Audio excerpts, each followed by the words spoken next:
Greetings, y'all. My name is Horacio Rodríguez. I will be teaching about growing a virtual church, how to love one another in the digital age.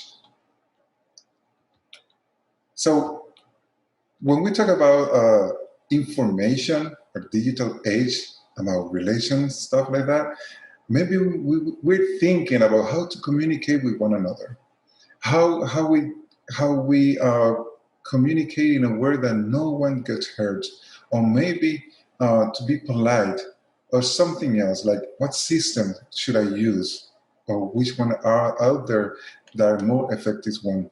But this time I won't be talking about that. I will be talking about how to manage the information how that we receive, how to take care of our community, our ourself, and to others. So it is recommended that our communications, the communication that we receive, is fast, is effective, and is confidential. Because maybe someone is telling you something that may be really important to them, but actually that has been told to you and not to Facebook. So we have to take care how we're going to manage that information. Like for example, what if you and a member of your church, someone that is going to be helping you about related to communication stuff, how are you going to manage the information that you receive, maybe in regards of a member of your church that is feeling sad, that for some reason they wanna quit their life, something like that, or maybe someone from outside is somehow saying that it's gonna hurt a person from your church. So you have to be quick. You have to be responsive to that. I mean, you can't wait something to happen. Of course, you're not responsible for everything that's going on out there, but at least if you have this information, you better do something, or you will be in trouble, or maybe your church, that is not guaranteed, but at least you do something to help someone else. What about is if for some reason you identify that information is false? It's not true, that information. Maybe someone is doing a copycat of your one of your members' Facebook account. What are you going to do about that? Are you going to report that to Facebook? Are you going just to stay quiet, or are you going to also add that account, Facebook account, as a friend, not even without asking any information, if they're actually that real member of your congregation?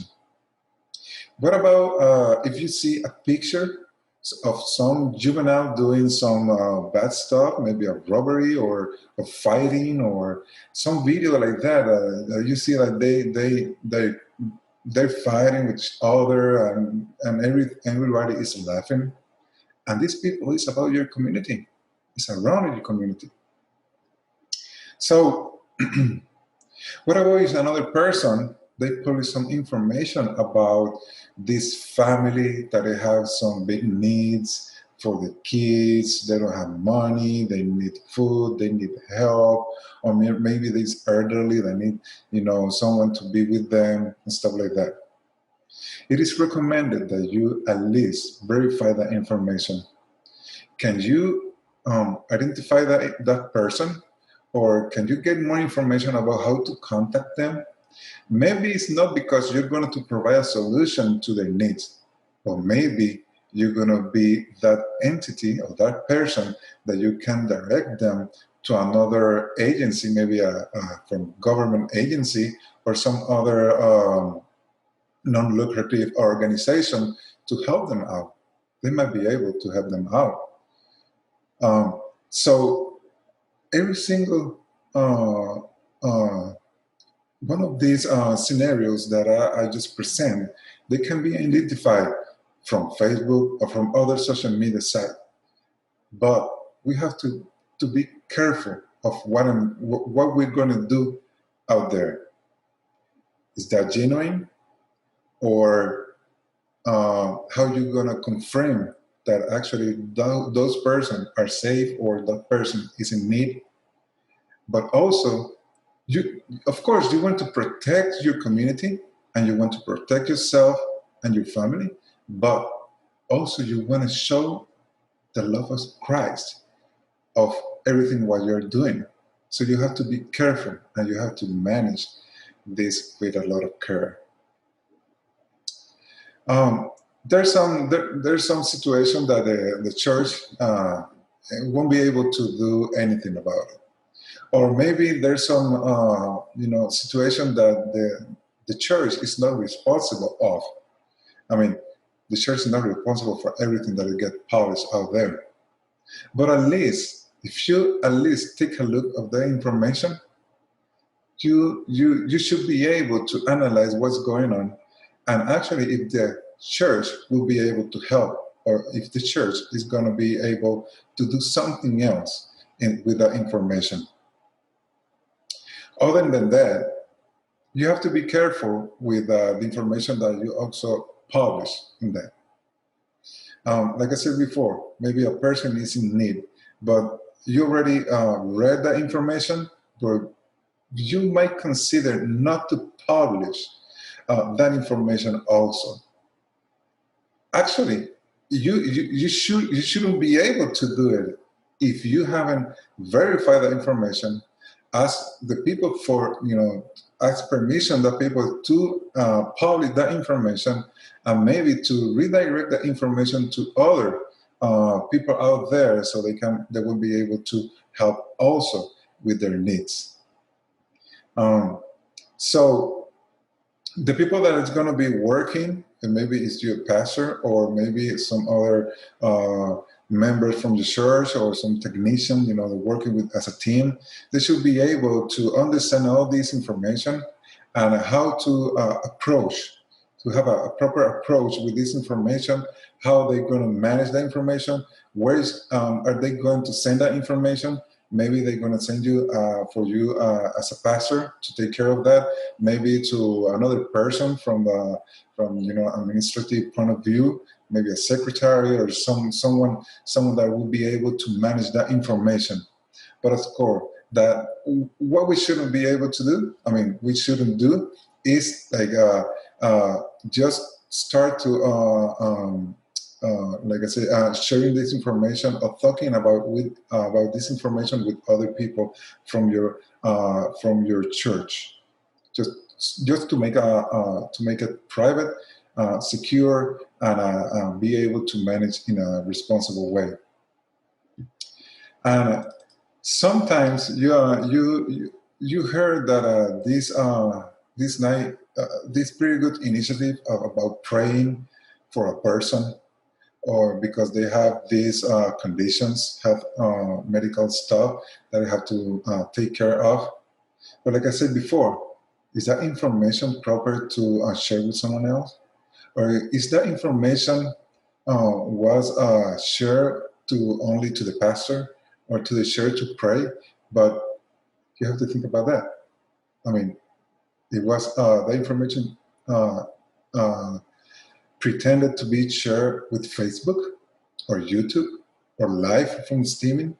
So you have to think about all that possibilities, because you might be doing a wrongdoing, and maybe the person that you're talking about, they don't like that initiative, just because they don't feel comfortable.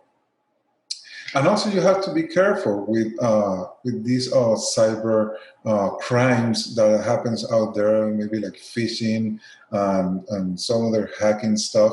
Because once you publish information, like talking about a person, and you're talking about a condition, maybe you are tagging where you are at or the places that you are. Maybe this picture has some background. At the background, they're showing everything from their room or their apartment, or maybe from outside of their community. You're actually identifying that person from where they are, what they have, and actually for the people that like to do crimes, you're telling them, like, Like actually inviting them to know about this person that they don't know, and if they have any value, and is it worth it to go over there and even browse. So that's why we have to take care of this information and actually think before publishing. Once it's published, and even if you delete, you won't be able to I mean, you won't be able to see it, or some other people to see it, but actually it's already on the net. It's already on the World Wide Web. It's already out there in a server in a cloud right there. And there's another system that they just look into history, and they archive that information, so it can be accessed on a later time. So it's not actually already deleted. It's just deleted from the time being, but it's already out there in some other servers. So I recommend you to read more or search on Google about confidentiality, social media, privacy, and even security, like cyber security on social medias, on the web, and related readings. So you will be able to learn more about that, and take care of this information, and even your family, when you're actually publishing some content or live streaming to social medias or other websites. But also, I want you to think about the church potential with all this information. I mean, not everything is bad. If you have a good, if you take care of this information, um, you have a pretty good opportunity on how to help people, how to get out there and be active with the community, even if the community is far away. Like you already know, on these pandemic times, like there are people from even outside of the country that are already connecting with you. So because of this media, you will be able to connect with them and actually help them through the internet. Uh, so it's a pretty good opportunity that God has given us on how to reach people, and how to be uh, even focusing on social justice. And speaking about social justice, I'm not speaking only about publications that you might be doing or supporting some organizations or groups. Um, I'm talking about the technology that you use, the technology that in fact you use to streaming, or to publishing that text, or maybe publishing that image, to be supportive to those communities. And what about the technology? What I'm talking about? I'm talking about accessibility, usability, and inclusion. If we follow the W3C.org, is a World Wide Web consortium, which is an international community in which one of the principles is to make is to benefit all people, to make accessible all this information independently of their hardware, software, infrastructure. Also, even what is their native language, their culture, or their geographic location, or even from the mental and physical capacity. So that's really important. This organization, they establish standards for this web community, even from desktop, from mobile, or also from web browsers. So they all of them, they follow their standards, and they pretend. I mean, you add this social value and allow everybody to communicate, even with one another, to communicate with commerce, businesses, or even to share knowledge to one another in any way. So, following this organization, they define accessibility, usability, and inclusion. Uh, in accessibility, we are talking about what are these aspects related to discriminations in the values or of user experience in a way that people with these capacities or limitations, they'll be able to use this technology with any barriers.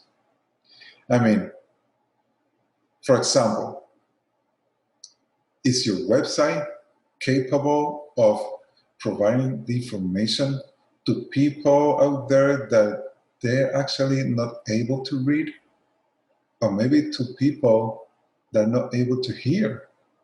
Or maybe to people that are not that advanced and they don't have too much knowledge in technology?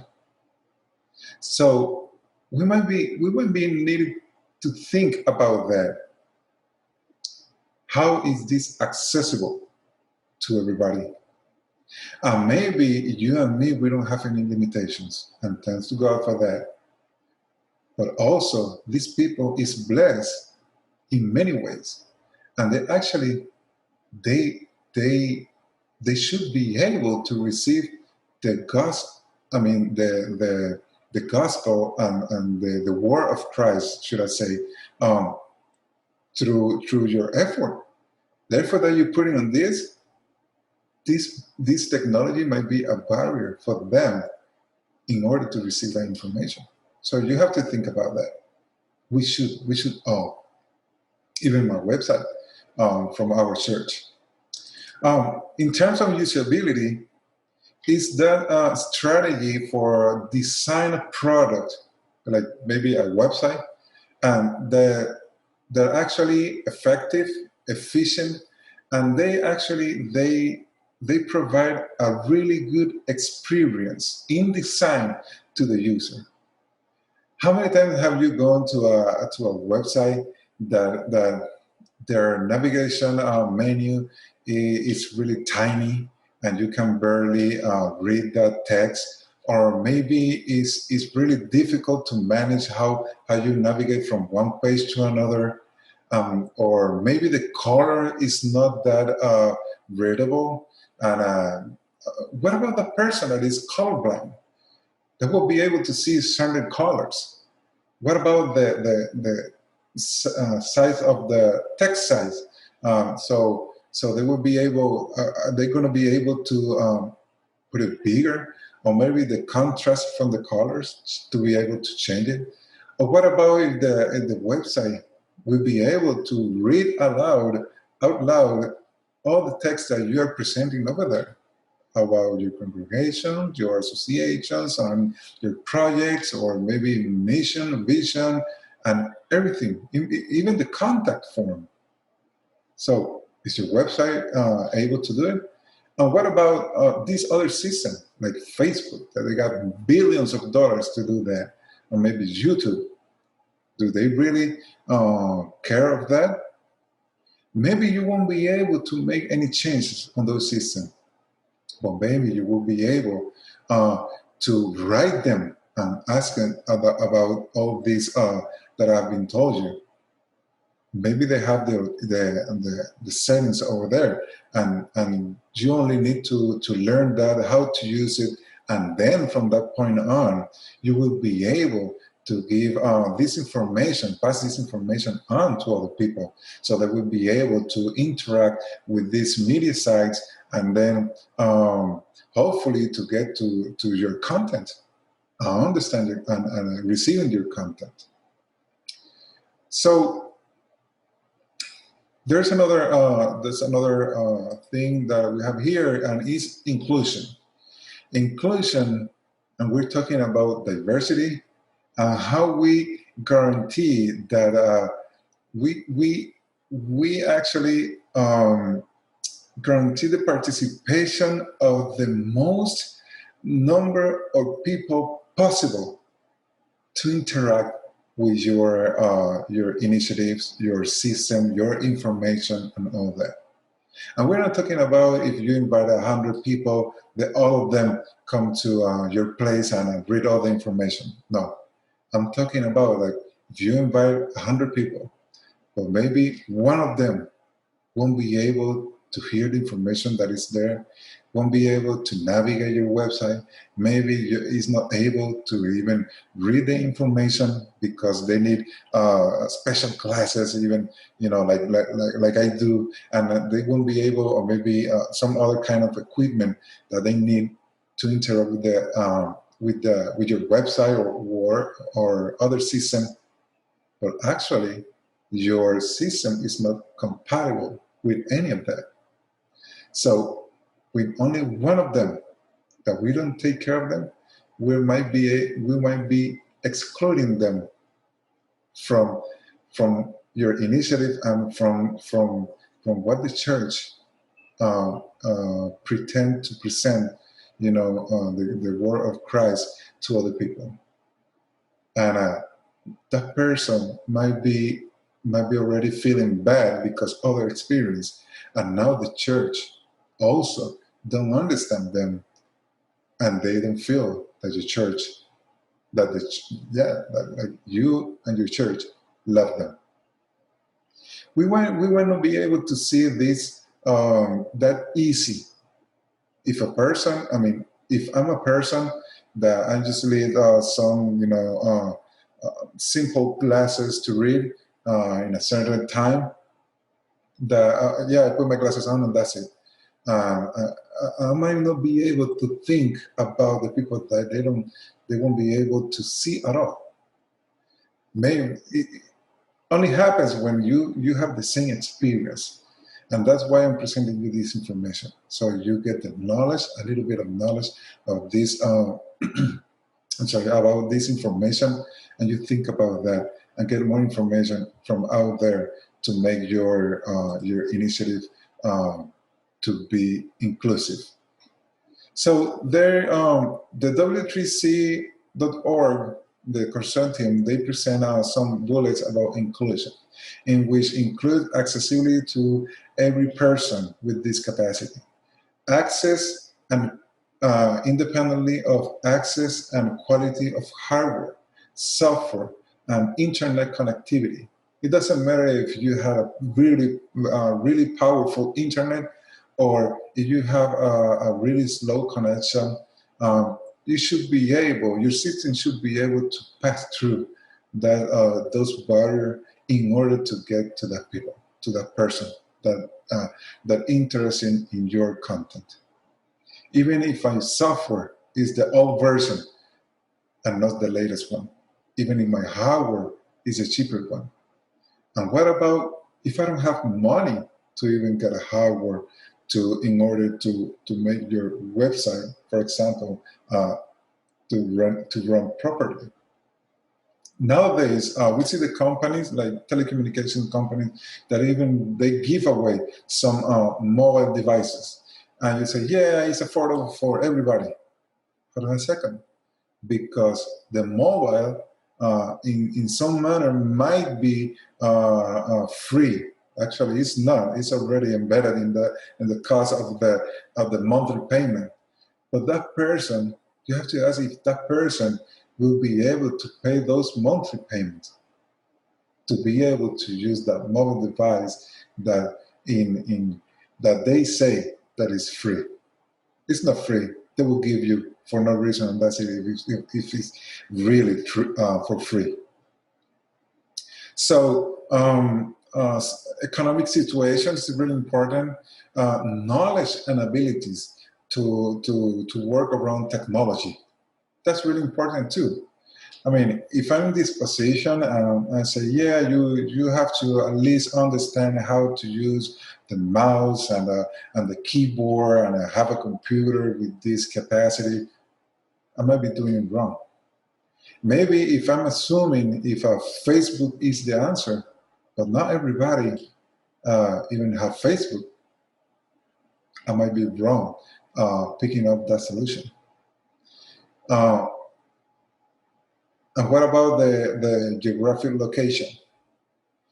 What if this person is from, let's say, Brazil, but the content that I'm publishing, for some reason, I have to deal with some copyright material that you might be doing in a right way with some license, and you're performing that song and everything, and all that is fine. But because it's going through the internet to Brazil, that person is not able, maybe is not able to see it, to hear, or interact with this information because the license says that, or maybe YouTube established that, or maybe the record label established that the content shouldn't be, streaming to Brazil, for example, right? So you have to think about that. If if if you take care of that person, if you want to take care of that person, the people from there, and you pretend to distribute your content around the world, including Brazil, then you have to think about some other strategies in order to be able to get to them, to connect with them, and take care of them. When we're talking a person that we don't know, probably we don't care. But what about a family member from a church, from a family from your church that has been there for 100 years, and they have a grandson that is actively in the military, and is his base is in Brazil. Right? Now it makes sense. Oh no, we have to take care of that grandson because the grandma is here every single day praying, and is a really faithful person, and their family, they're founders of this church, and all that. Now it makes sense. And now we are being inclusive. Actually not, because we're not thinking about other people. Because of that situation, but it's a privilege. Now we're taking care of that person. You see where I'm going? So we have to think about this. What about education? What about if if the person doesn't know how to read, and your content is only written, and you don't have anything, no tools at all. So to be able, the system to be able to read aloud the information to the person. You see? Also culture. What about for me as a Puerto Rican, just to publish information about how Puerto Ricans interpret the Bible, based on Puerto Rican experience, uh, Puerto Rican traditions, and all that? Come on, you already know that is already that's not inclusive. So we have to think about that. To be inclusive, I will have to not only talk about Puerto Ricans and how they do stuff, but in order for them to be able to understand, but we have to take care of all our community. If it's white, if it's black, if it's from Brazil, from Mexico, from Europe, from Japan, doesn't matter. If we connect with them and we want to present the word of Christ and his love, then we have to take care of everybody in the same way. That's social justice.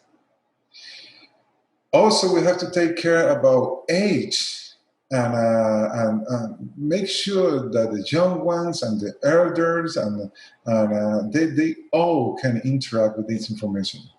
Maybe during this pandemic, uh, our church, before the pandemic, our church, they were used to go to that, to to worship in the same place, with the same music, and all that liturgic stuff. They won't be able to. They won't make changes at all.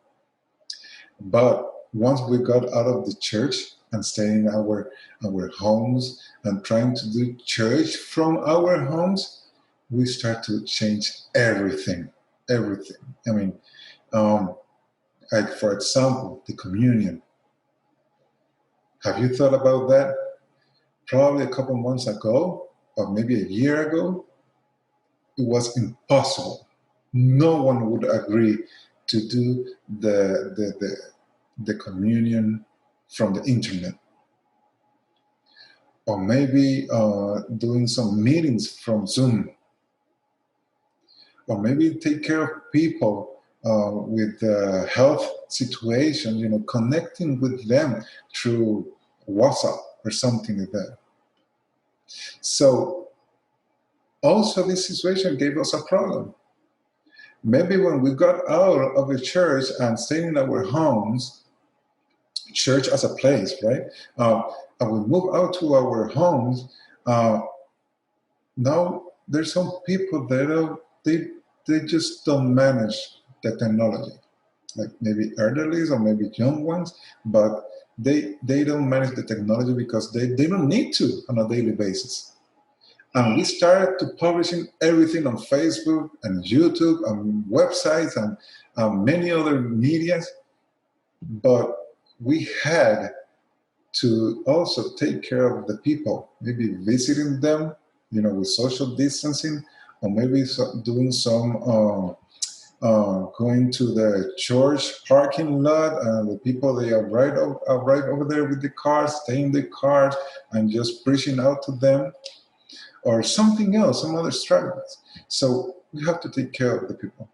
How we're going to use the technology in order to be able to them to access all this information and all these blessings.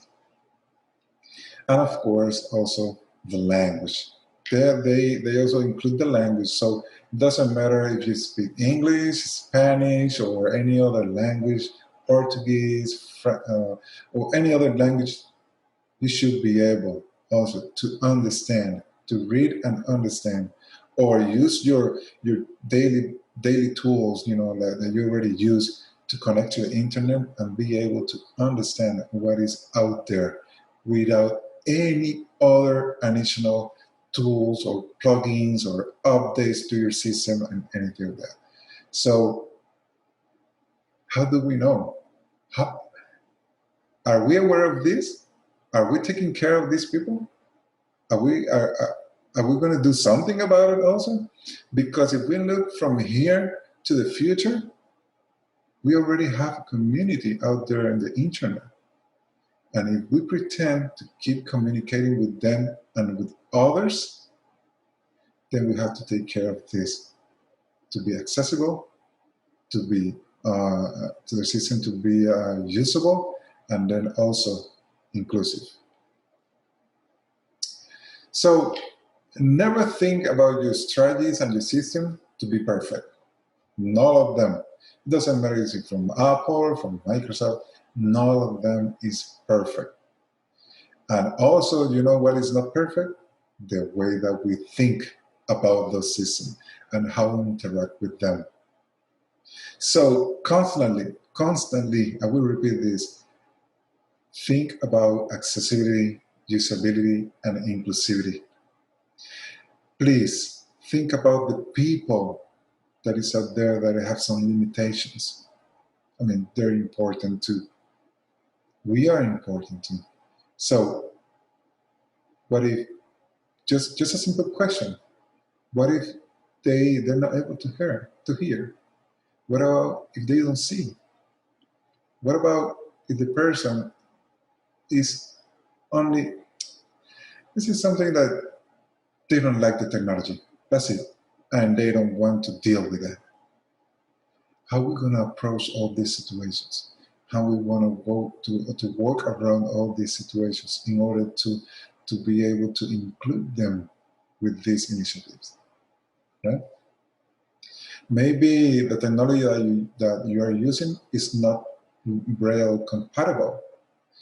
Maybe you can include some sign language, or if sign language is not possible, maybe some closed captions, or maybe other strategies that are out there, and to be able to include all these tools to be able to for people to be able to use them. Or maybe it's a good idea to establish a workshop for the community and explain them how to use some kind of technologies and guide them and also teach them how to use your website or your Facebook page or YouTube or any other technology that is out there that you might be already using, maybe like WhatsApp or even text messages. Some people they just don't know how to do some text messages. So think about it and how to help them.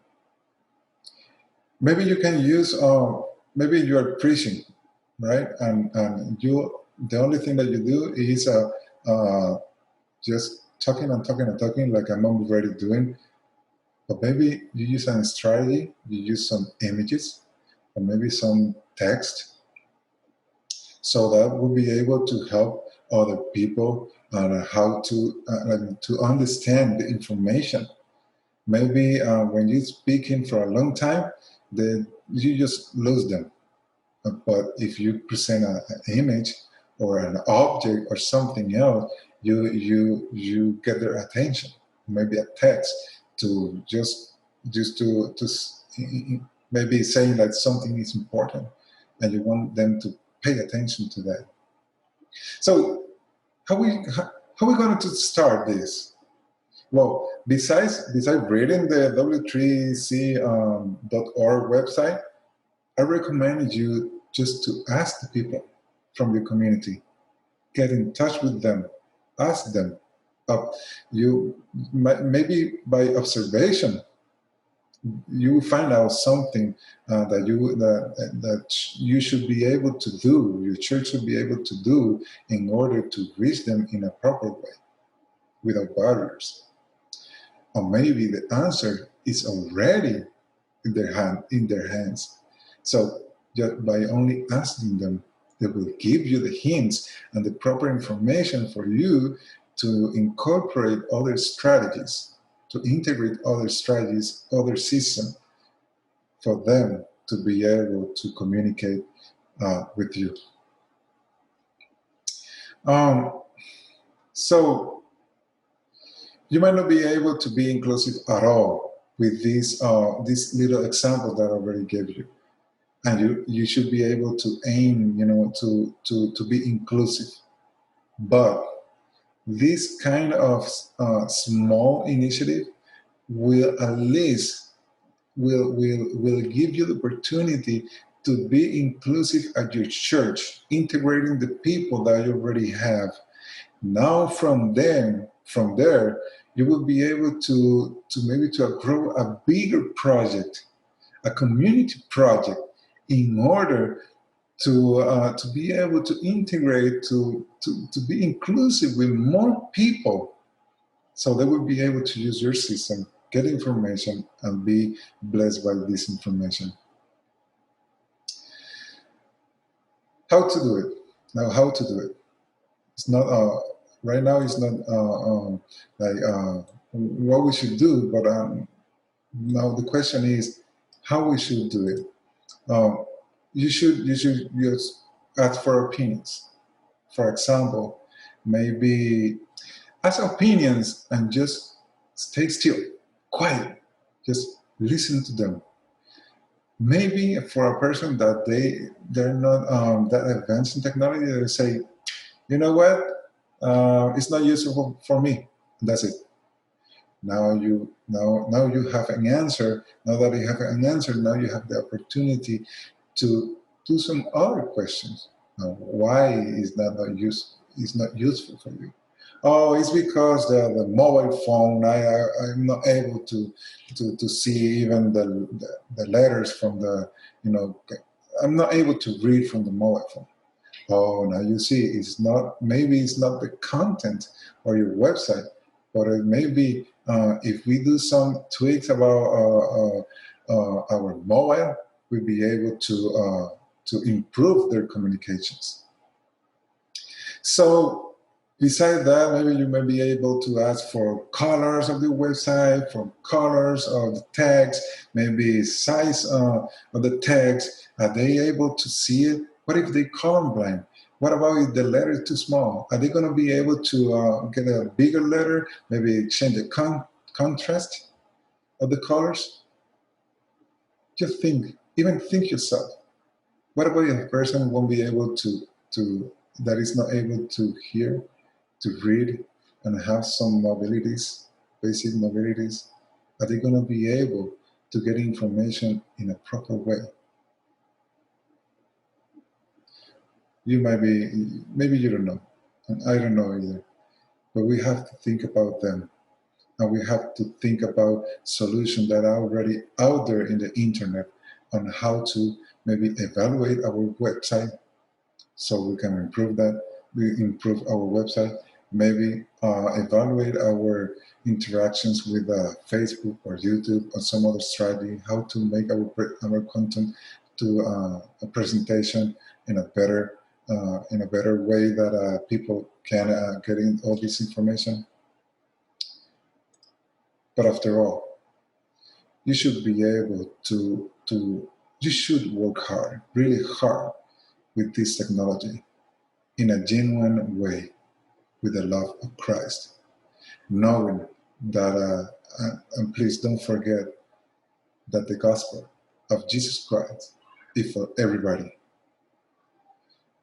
I recommend you to read about some accessibility, usability, and inclusion from the social media, also from justice, social media justice in a digital era, and, uh, and just look around to see all these websites and all the information that they present, because once you start to read and get to know all this information, you yourself, you will be doing some other questions, and maybe they will be presenting you some other information that the better of, because of the fact of the time won't be able to explain and all that. They will be presenting you all the information, and you will be able to get to more knowledge uh, in order to the people to understand. I mean, your team to understand how to work with all this technology, and how to be inclusive, how to be accessible, and make this system usable for everybody. God bless you all.